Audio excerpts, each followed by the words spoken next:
Good morning, everyone. Good morning, good afternoon. I think it depends where you are in Canada. I'm really excited to be with you today.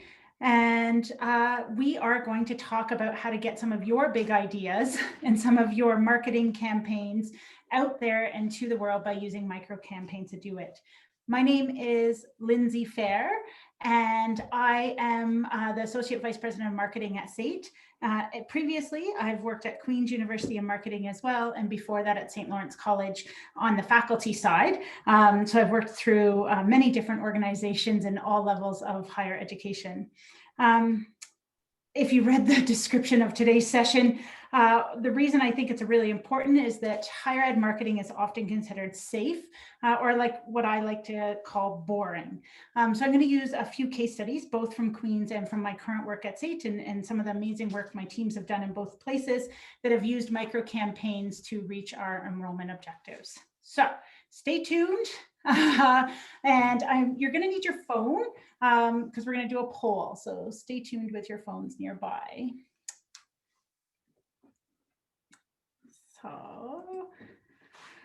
So the very first question I want to ask is what you think are your biggest pain points to strategic enrollment marketing. AKI, why are we so boring? So I'm going to ask you to answer this question for me. So pull out your cell phones. You're going to go to menti.com. You can either do this on your computer too. It doesn't have to be on your phone. You go to menti.com. You're going to put in the code 4237877. And then you're going to just fill out what you think are some of the biggest pain points to strategic enrollment marketing. I'm going to give you a couple minutes to do that.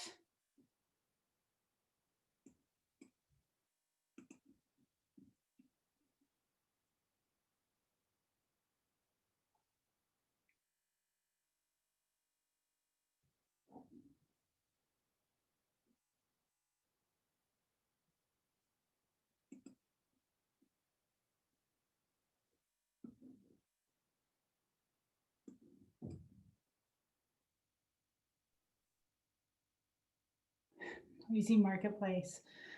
It's very true. Hyper competitive marketplace. Competitive departments. It's true. When I first started working at Queen's, I joked with my colleagues across campus. I worked for the Faculty of Arts and Science, and I chatted with my colleagues across campus about how I could perhaps do a campaign that just targeted their students that got in and maybe were having that cognitive dissonance or buyer remorse, and I could just steal them. Obviously, I didn't do that. That's not the strategy we're going to talk about today. So if I look at some of your concerns, competitive marketplace, status quo, budgets, we're safe, limited skills or limited time, trying to be targeted in our approach. A lot of it comes down to resource or competition, if I was to summarize the two. So let's get back to our presentation right now. So you're not too far off the mark, what I thought you might say about this. And when I've asked people in past sessions what their biggest concerns were, it usually came down to 4 things. And even when I asked my team this, it usually came down to 4 things. And it was budgets, creating campus buy-in from other stakeholders, fear, either from yourself or your team or your stakeholders. And that's usually where you see that risk aversion or status quo behavior, or ability. And that could be both in resource or in skill development.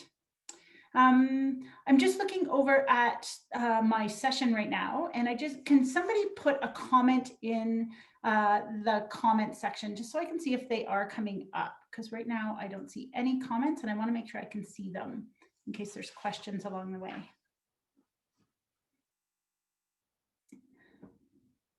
And maybe Katrina, you can tell me if somebody has put a question. That way or a comment, because right now I'm not seeing any.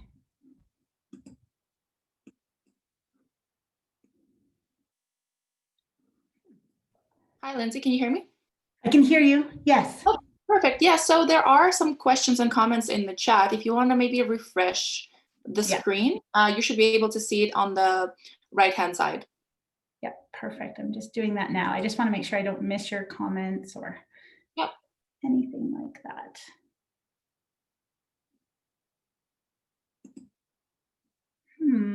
I'm not seeing them. So Katrina, every once in a while, could you just let me know what they are? Yeah, definitely. So far, it's just people saying hello. No questions yet. Perfect. Thanks, Katrina. But Okay. yeah, sure, for sure.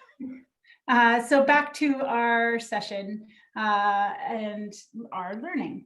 So before we jump into how we're going to use micro campaigns, let's talk about what a micro campaign even is. So the first couple things that we use to define a micro campaign, and you may have a different definition, but they have a start and end. So they're not a continuous always on campaign. And so many of you are probably running an always on search campaign or an always on brand campaign. But a micro campaign has a start and an end date. It has a defined audience. It typically has a small budget, although that's not required. It has a clear measurable outcome. So you know exactly what you're trying to achieve. And they're usually around a single purpose. So to attract students to a certain program, to launch a new program, to test a new channel, so on.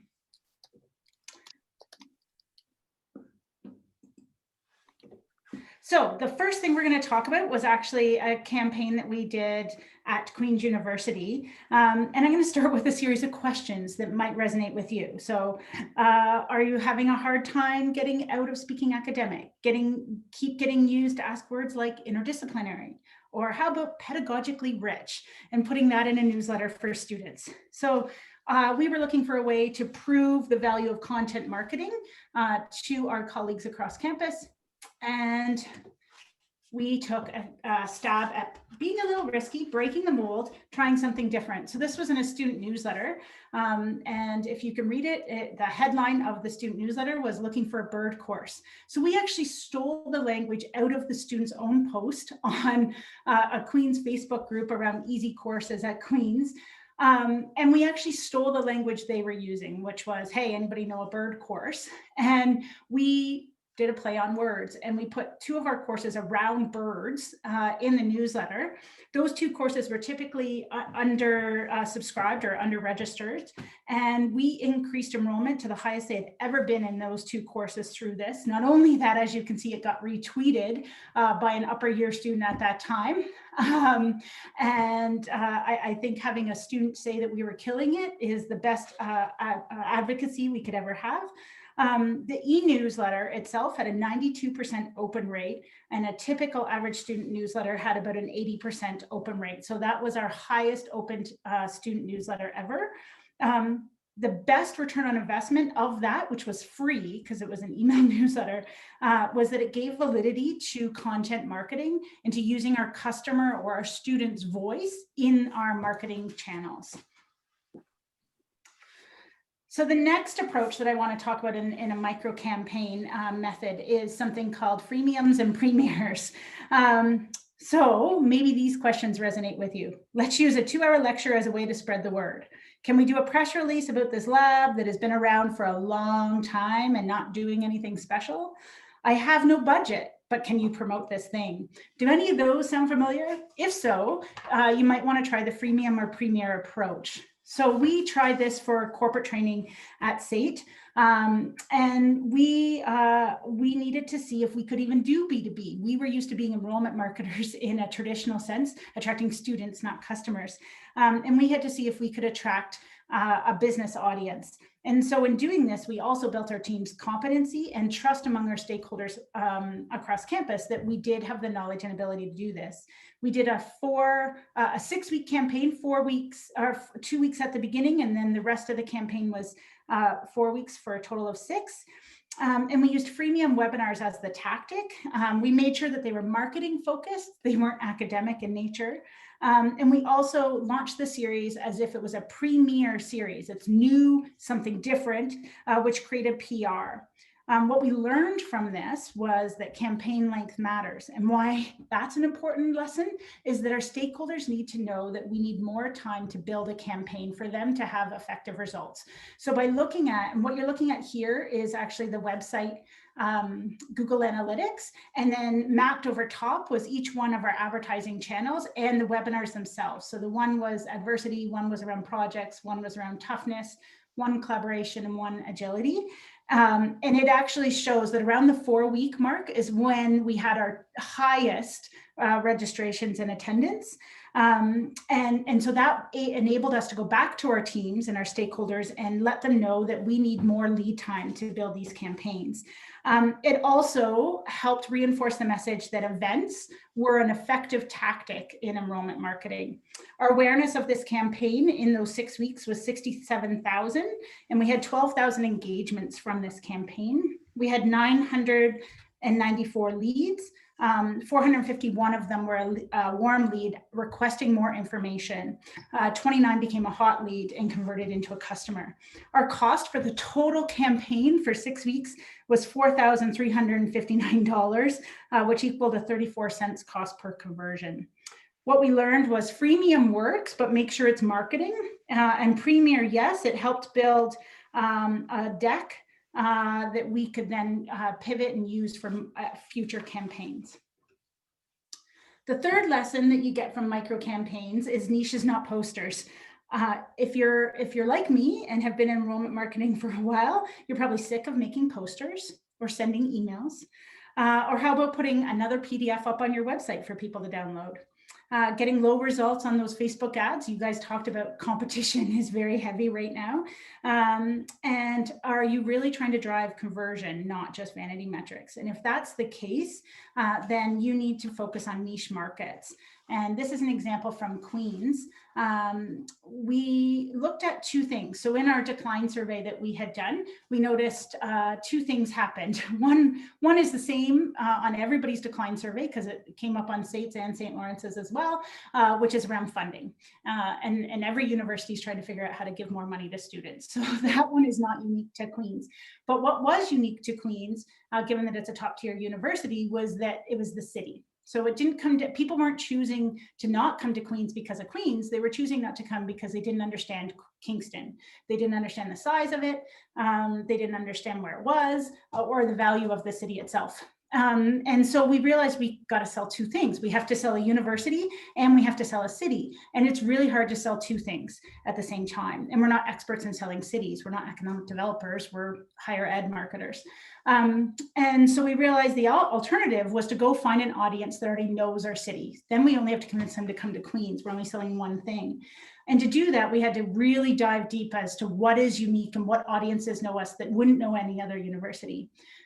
For those of you that are sailors, you may know that Kingston is the freshwater sailing capital of the world.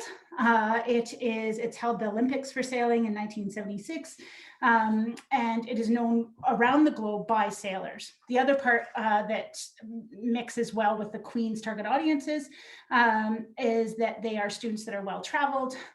They are interested in prestige. They're interested in quality education. And there's no other universities typically targeting sailors. So it also enabled us to deal with a competitive environment, or I think you guys called it a crowded marketplace. So we launched a campaign, very niche, at sailors that were in grade 11 and 12 throughout the world that were performing at a provincial or a national level. And the reason is if they have sailed at a national level for whatever country they're in, they have either sailed in Kingston or wanted to sail in Kingston through one of the world's events. So they know Kingston and they've probably fallen in love with Kingston. So we launched this in partnership with one of our varsity teams, and the slogan was "Come for the sailing, stay for the degree." Throughout this, we had applications from Australia, England, Argentina, and across Canada to participate in this event. We had 100% conversion to of those that we accepted into the program to application. And what's really interesting is we did a survey at the beginning before they actually got enrolled in the program. And then we did a survey at the end. And on when they applied, about 75% said they were considering applying to Queen's. And by the time they completed the program, the sailing with our sailing team for a weekend, 100% did apply to Queens that participated. 96% of those people were given an offer. They did qualify. So we also attracted qualified applicants. And out of those, all 100%, so that same 96% converted to a student. One of the students was named Varsity Athlete of the Year last year. I was happy to see that. And 2 have continued on into grad school at Queen's alone. So if you think of the lifetime value of those customers, that it was worthwhile, and it was very low cost for us. We did this for 3 years running. The cost was $10,000 over the 3 years, and we split it between 2 faculties in doing it. What we learned was uncrowded places make a difference. Experiential and event has high return on investment. And we were able to capitalize on our competitive advantage, which allowed us then to talk about what other competitive advantages do we have at Queen's that we can also capitalize on. The other interesting benefit that we didn't intend, but was a great ripple effect, was the town gown relations that it created with sport organizations in the city. It allowed us to test events, content, new channels in trackable, measurable ways.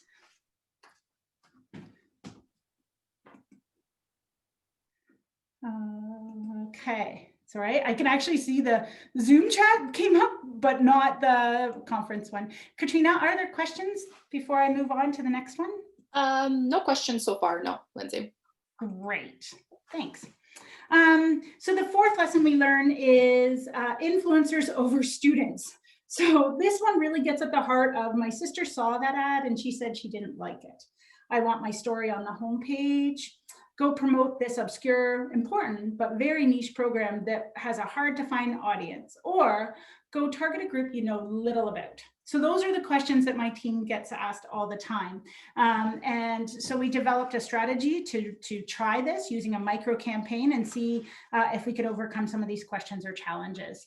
This one was another Queen's example, actually. And this was for a new program that was launched in response to the TRC. This was the Queen's Indigenous Pre-Doc Fellowships. And there's another session going on right now with my old dean, Barbara and Ann Tierney from Queen's. And they actually may even bring this program up. This program was a phenomenal opportunity. It was first in Canada. And it was basically a full paid trip as a pre-doc fellow for students in their final year of their PhD. The interesting component, though, was that it was targeting Indigenous scholars. So they had to be Indigenous, they had to be in their final year of their PhD, and they had to be willing to relocate and move to Queen's. It's a very small niche audience, an audience that we don't know a lot about. And so my team had to do a lot of research, and Vicky, I believe, might even be in the audience today. And Vicky was the catalyst, the project catalyst for this, and did a phenomenal job. But what we learned here is that you can do a lot of niche targeting using hashtags, competitors' hashtags, and in this case, a hashtag such as Red Dress Day, pipeline concerns, water security, any concerns that are followed by your target audience. This is just one example, but you can use this in many other scenarios as well. We also learned that community and influencer amplification matters more than that MINs do. And this really enabled us to teach others that the value of that our webinars shouldn't be led, for instance, by academics, but those within the community, whether in this case it was Indigenous, but it didn't have to be an Indigenous community to prove that point. Sometimes it's better to target the influencer than it is the student. And I know we struggle with this on the credit side with our directorate of high school. Do we target the student or do we target the parent? And this type of approach can also be used when targeting parents. The applications for the program exceeded the target. The enrollment at the end of the day exceeded the target. And there's been demand for subsequent years, and I believe the program's continued. So the fifth and last final lesson that we learned by using micro campaigns is that creating a brand deck creates cohesion across campus and can be your best friend forever. So this addresses the questions of, it's not our department's job, that's theirs. If they get a campaign, why don't we get a campaign? we can't launch a program if we don't know what the school is going to teach in it yet. So whether it's your staff that are asking these questions, or if it's your stakeholders that are, creating a brand deck can help. So this is a recent campaign at SAIT for our new School for Advanced Digital Technology. Some of you may have seen it. The campaign actually just won a Marcom Platinum Award. We launched a new school in September. And at that time, there was only 2 programs being launched with the new school because we're still learning what we want this school to be. So we had an unknown product. We had we're trying to tell the world that we're more than the trades and that we're about technology. We're a true polytech. And we're also trying to attract people outside of Calgary as part of our talent attraction strategy for the city. And so what we did with this campaign was we built momentum along the way, and we created cohesion by creating a brand deck that didn't matter who you were on campus, whatever you were producing could create a cohesive experience for our users. So alumni and development followed this brand deck, communications, marketing, the school itself, athletics. It didn't matter who you were on campus, whatever you produced contributed to the brand cohesion of this campaign. We also learned things like fake it till you make it, scaffold new channels in as the campaign progresses so that you can try these new competencies in a safe environment. And we broke it down into manageable, measurable components. When you're launching a new school, it can seem overwhelming and continuous work, but instead we take each block as a 6-week block, and what are we trying to achieve in those 6 weeks? In the first 6 weeks, the launch of that campaign, we had 24 million impressions. We had 311,000 engagements. 4,651 converted to attend an event in the first 4 weeks. And our lead form or our applications had over 280% over our target to application. Our cost per response was $7, but our cost per 1,000 was less than a penny. And when you're building awareness, that cost per 1,000 is really an important target number. So the biggest pain points we identified at the beginning of this session were budgets, lack of buy-in, risk aversion, knowledge, skill gaps. So why do micro campaigns work? There's a few things. So they decrease risk, and that's because they're smaller audiences, smaller budgets, more agile in approach. They increase cohesion and collaboration using a scaffolding approach, which reduces friction and resistance across campus. You build buy-in through defined metrics, objectives, and reporting back. Skill and competency development in a safe work integrated model. It's kind of the education of the future. We're training our staff through these smaller projects. We have the increased ROI, which I think is the most important in enrollment marketing of all marketing efforts. Increased competencies, increased partnerships and collaborations, new audiences and influencers, brand consistency, and return on investment through enrollment numbers. One of the benefits that we didn't anticipate, but was seen in each one of these, was the ripple effects that created other ROI that we hadn't initially intended.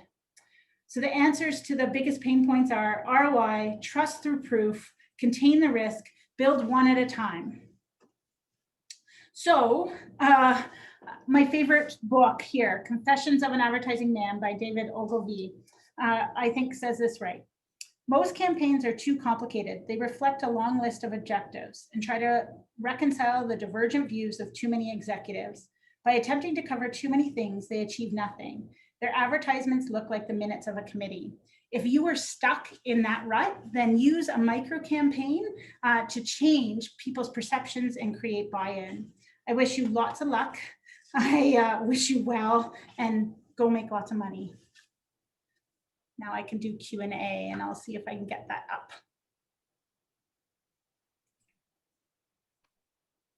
Hi, Lindsay, can you hear me? I can. Perfect. Maybe see if your slides are on full screen. Maybe that's why you're not showing the chat, seeing the chat. Or maybe your tab is on the participants. So see how there's like 111 participants on the line, and there's also 24 comments. So maybe if you click on that, you'll be able to open up the chat.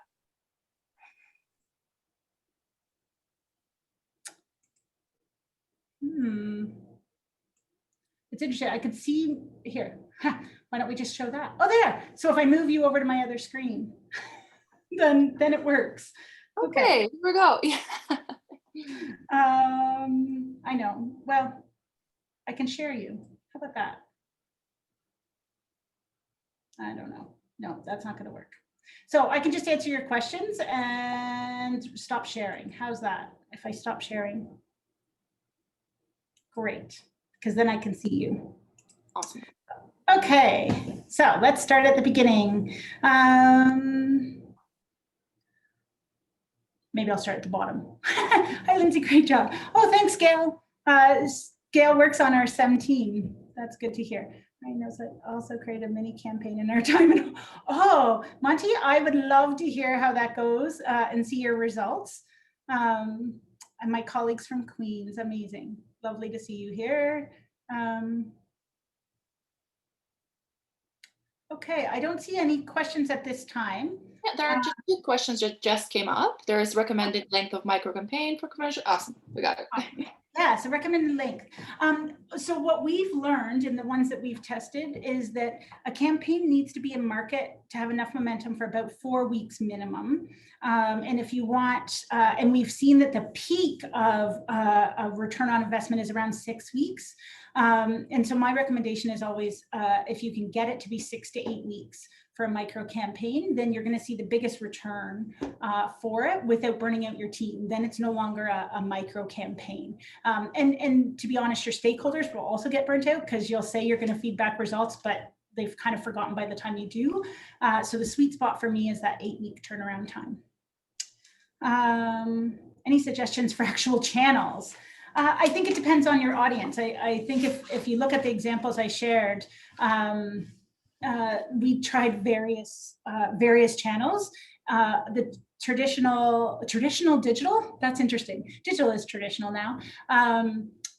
So all the typical Google search, Facebook, LinkedIn, and it depends really what you're trying to get. Are you trying to get a bum in a seat? Are you trying to build awareness? Are you trying to sell an actual product at that time? What my experience says is that events are best for conversion. So typically I use those other channels, so like LinkedIn or Facebook, to drive to an event. And then the event is where you can overcome objections. And so then that event is used as the conversion activity, kind of like the Sailor campaign. Even the one we did for Indigenous pre-docs, it drove people to a webinar and then a Meet the Dean, our EDI Dean, and they could, and they worked on conversion there. So I would say if don't think of traditional channels, think of events or other experiential where people are there to overcome those objections that people have or nervousness. TikTok. Any examples you have using TikTok? No, I don't in those. What I can tell you, what I know about TikTok is my team did some review of it for our current campaigns and market. And our analysis showed that it's actually not as effective right now for 20-year-olds, for 23-year-olds. Where it actually has potential to be useful is actually if you're going after Gen X. And I know that sounds a little obscure, and there's probably a lot of Gen X's on the call here this morning. But the reason is I'm a Xennial, so I'm a Gen X.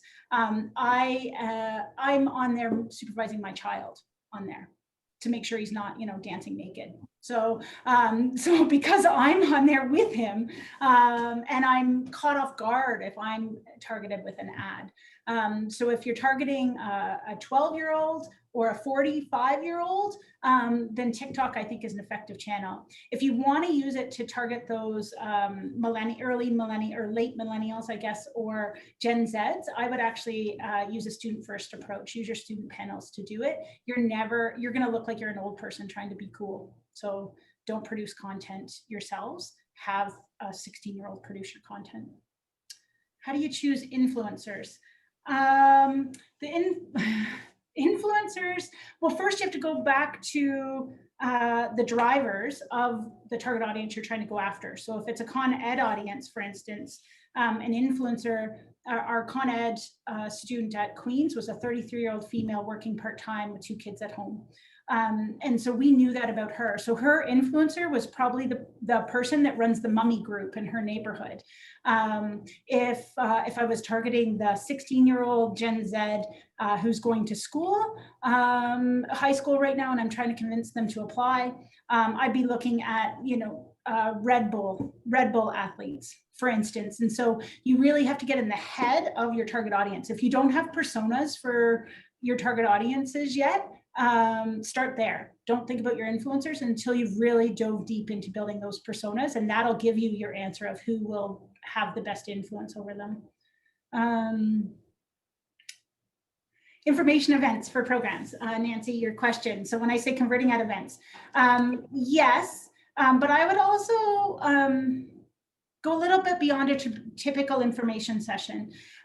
You want to have people there that can answer the Q&A, but the problem I think actually that we're losing with virtual events is that emotion. If you have the chance to read Blink by Malcolm Gladwell, he talks about you have 90 seconds to make that first impression, and it has nothing to do with the information you've provided. It's the environment of which you're providing the information that matters. So is it fun? Is it human? Does it feel real? Does it feel authentic? Does it feel kind and welcoming and open? And again, you have to go back to what is your target audience looking for. So we used to run, if I think about those Con Ed students at Queen's again, we used to run night outs. So we do them in cities around Canada, and it was a study night out. And it was basically an information session, but it was disguised as mom to mom, because again, our target audience was 33-year-old moms. And they needed a night out, and they needed to overcome their fear of returning to education. So we really made it personable. So it wasn't a webinar, it wasn't cold.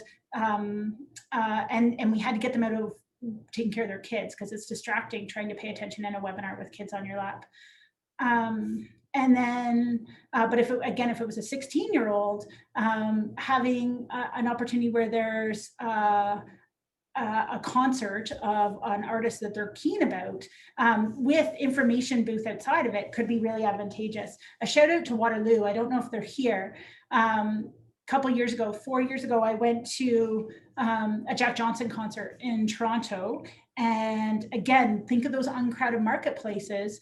Waterloo had a booth promoting their environmental science program there, doing water, giving away water bottles, reusable water bottles with lake water through their purification system. And you could like vote on which one you thought was from the lake and which one wasn't, and so on. But finding a non-crowded marketplace, and they were still providing the information I needed, but in a very social, warm, humanistic approach. Awesome. I'm happy to keep answering questions. I'm also happy to connect on LinkedIn and answer questions there. So if you digest this after you've seen my slides, if you download my slides, you'll have my speaking notes as well and some of those case studies. But I'm also happy to share more information with you. So just connect with me on LinkedIn.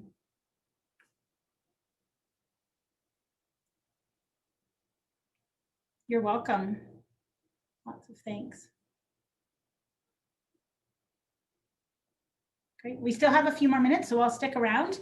I obviously talk really fast.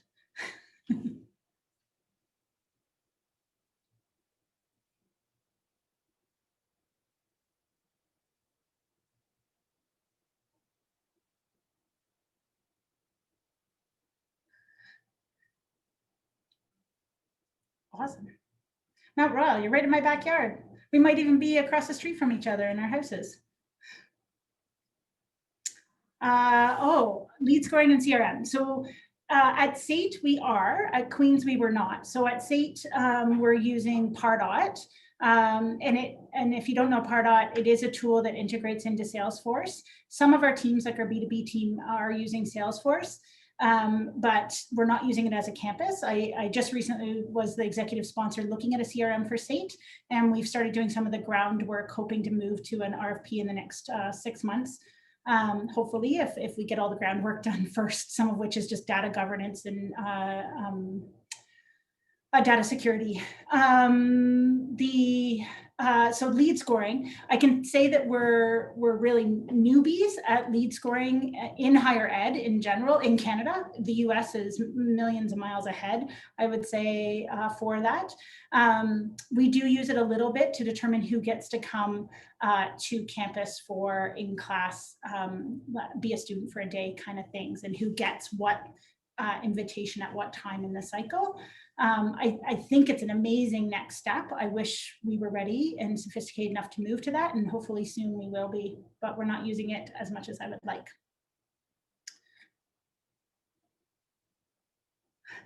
Oh, I love talking about my team. So some of my team members are here. I think 3 or 4 of my team members are here. One of the things that we just did, so how do I keep my team skilled and up to date? Given the digital world right now, those skills change, right? Like TikTok came on the scene. 15 years ago, I was teaching digital marketing, and the day that I started, I had a full lesson, and then all of a sudden Google Plus came on the market overnight, and I had to change my whole lesson. So anyways, how do we do it? So we do 2 things that are very specific besides traditional PD and sharing articles and so on. I actually would say there's 3 things that we do. So one is pretty simplistic, but at every meeting we have something called a learning moment. And it's a rotational thing among my team, and they dive into something that they're interested in, curious about, or have personally learned something about in the last few months. And they give us a Coles Notes 90-second presentation on that. And then we discuss it at our staff meeting for 15 to 20 minutes so that people can learn, is that something I really want to dive into or not? And they know who the champion within our department is to go to. So that would be the softest thing we do. The next 2 things we do are a little bit more formalized. So one is called Certificate Day. And so this year it was called Certificate Challenge. So last year it was a single day where our entire department got in a room. We had a chili cook-off at lunch. We rented or we booked a computer lab, and all staff tackled a minimum of 1 certificate by the of the day. And I tackled my YouTube advertising certificate, and I failed the first time I wrote the exam. And I pinned up my failure on the bulletin board for everybody to see. And then I did the test again in the afternoon and passed. And so we failed together and we succeeded together, and everybody tackled a new skill. This year, because of the pandemic and we're all working remotely, we actually did something called the Certificate Challenge, and it was a 30-day period, and each team competed to have the most certificates done in that 30-day period, and then we delivered pizza to their houses, to the pod or the team that had the most certificates during that time. And those were things. So this time I did Photoshop because I'm an old school person using fireworks. Oh, there's Jackie. Jackie's actually our director of strategy and development. And so it was one of her pods. Oh no, it wasn't one of her pods that won. It was one of the others. But in that time, we had over 170 certificates done with my team of 26. I see James asked that question, team of 26. And so that's one. And then the third way we do it is something called, and this was something I actually started at Queen's. At Queen's, it was called Marketing Muse.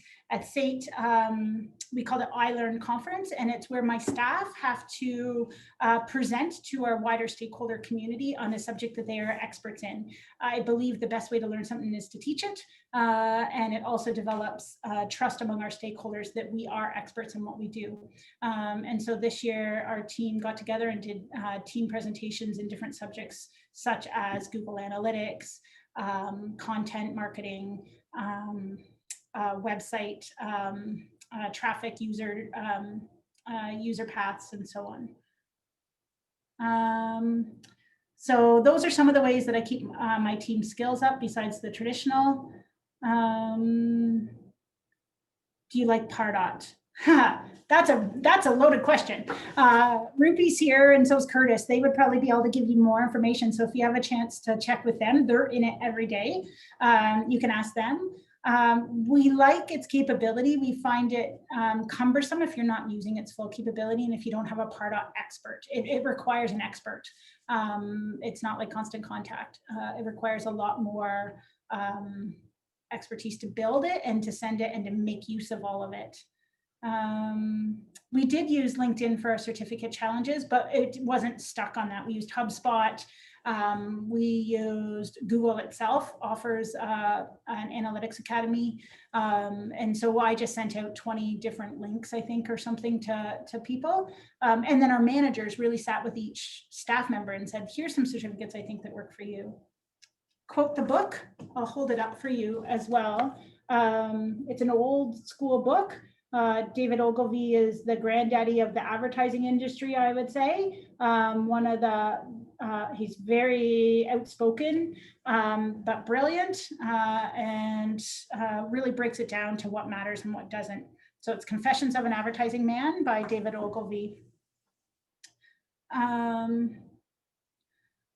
Are we just marketing or comms? We are just marketing. So I'm only responsible for marketing. My colleague Susan is the director of communications. I would say we share brains. So her and I, typically, if you get an answer from one of us, it would have been the same answer from either of us. We do a lot of integrated approaches, but we still struggle. I mean, we have different overall objectives that we have to respond to. We do report to the same VP, and that's helpful.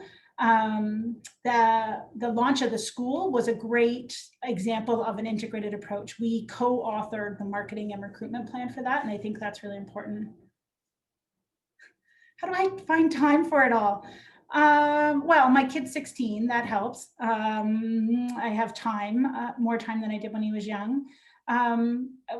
Rupi that's here asked me this question not too long ago, and one of the things I said is, just like I use micro campaigns to get marketing done in higher ed, I use micro moments to do my own learning and development and thinking. And so when I'm picking my son up from school, that 2 minutes I'm waiting for him, I'm usually reading an article. If I'm at the grocery store standing in line, I'm usually reading an article. So yeah, I'm also a hyper can't sit still kind of person, so I benefit from that. There's Ruby. Yay, Ruby, she's answering the question. Thanks, Ruby, for jumping in. And for those that want to pick her brain more, I'm sure she's open to that.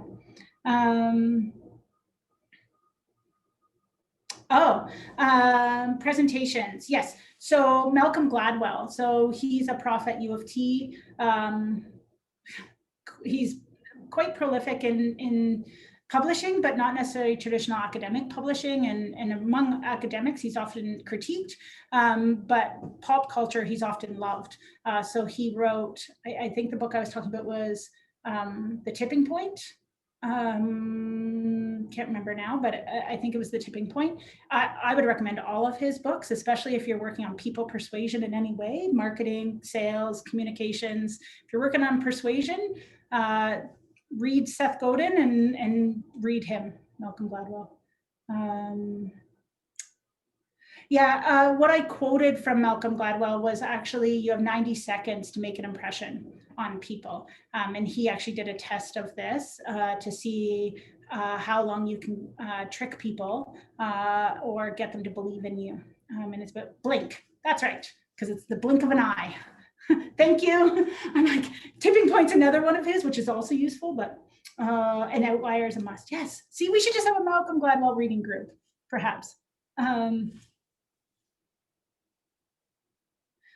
Virtual events. No, I think virtual events are struggling, and I can tell you why. We just did an open house, a virtual open house, and I think my team did an amazing job at trying to pull off something. The part that's missing, and it goes back to that blink moment, that 90 seconds, there's no emotion in a virtual meeting, in a virtual event. It's very hard to get the human element out there. I went to the Ontario Colleges Fair. Oh my God, super fun. Don't think it's effective. It may have been effective for recruitment, but my colleagues that I talked to at a couple institutions said they had more fun talking to their colleagues and dancing with their colleagues. My son did walk by at a moment during the colleges fair. He's 16, as I said, and he said, wow, a bunch of old people trying to be cool, which I thought was quite hilarious. But so anyways, I think virtual events are still struggling. How do we bring the emotion back? Because it's that emotional, visceral reaction you need to get from a consumer for them to buy your product. And a Facebook ad doesn't typically get a visceral reaction. And virtual events are kind of falling flat for the same reason. So how do we bring out that love? And I think that's the same why house concerts were really big at the beginning of the pandemic, and now they're not getting enough attendance. It's because that human emotion is gone. How many marketing campaigns do you launch per year? At SEET, we're very aggressive. I don't know if aggressive is the right word, but we're very active at running campaigns compared to my previous work. And so I think right now, and Jackie, feel free to jump in, but I think right now we have 6 or 7 for different audiences and different purposes going on. We have some that are always on, like our search campaign, and then we have pulses depending on the audience and what we're trying to achieve. So right now we have 6 or 7 that are typically 6 to 8 weeks. And then in January, we'll go through that again. Talking to strangers. I'm so glad you just said that. And I'm leaving today to go to the West Coast. And I'm taking that with me in the car to read. I haven't read that one yet. 12 per year in total, Jackie said. Thanks, Jackie.